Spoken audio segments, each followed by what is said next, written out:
Bon, alors en France, il faut un casque homologué avec des autocollants et puis une étiquette dans les gants et c'est tout. N'empêche qu'avoir un blouson ou une veste moto qui puisse faire un peu le job en toute saison, c'est, je dirais, le minimum vital pour un motard digne de ce nom. Et c'est pour ça, figurez-vous, chers amis, qu'aujourd'hui je vous propose le test de cette Z-Quattro X-Track avec des inserts réfléchissants, soit comme celle que j'ai, plus visible dans le trafic, noir avec du jaune, et même du jaune, je dirais, sous les bras. Regardez ici, quand on lève les mains, on voit bien la couleur.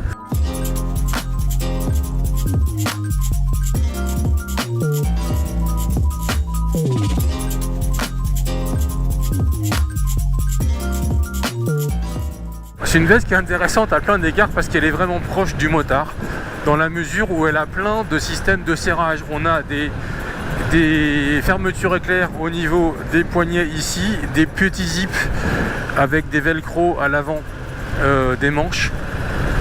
On a un serrage à la taille avec bouton pression, on a serrage aux hanches, serrage au niveau des biceps. Et ça fait qu'on peut en fait l'avoir assez facilement, je dirais, ajusté au mieux de sa morphologie, même quand vous avez un corps d'athlète comme c'est mon cas. J'ai compté pas moins de 9 poches différentes. Alors il y a 4 poches en extérieur avec velcro ici et puis un zip là qui l'été peut servir aussi de ventilation. Il y a une poche un peu pour le téléphone ou une carte grise à l'intérieur au niveau poitrine sur la veste, et puis il y a 2 poches sur la doublure.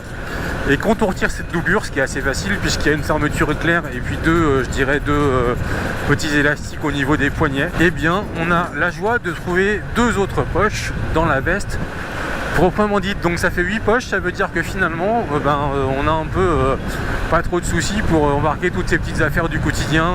Le côté polyvalent de la veste, eh bien c'est que la doublure est quand même assez épaisse. Là on est en hiver, on est au début de l'hiver, alors c'est sûr que c'est pas les températures sibériennes, hein, c'est relativement doux, il fait quelques petits degrés le matin. Du coup j'ai tendance à considérer que avec ce qu'il faut en dessous comme sous-vêtement, la veste est quand même assez chaude. Il n'y a pas d'irritation au niveau du bout des manches, donc c'est une veste qui se révèle assez confortable à l'usage.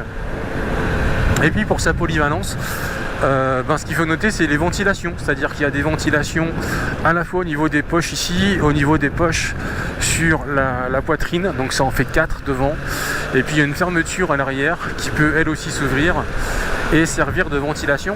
Donc finalement c'est le genre de veste qu'on peut avoir tendance à porter toute l'année. Cette veste qui pour l'instant moi me paraît bien conçue, bien construite, confortable, efficace, polyvalente, et donc ça mérite qu'on la regarde d'un peu plus près.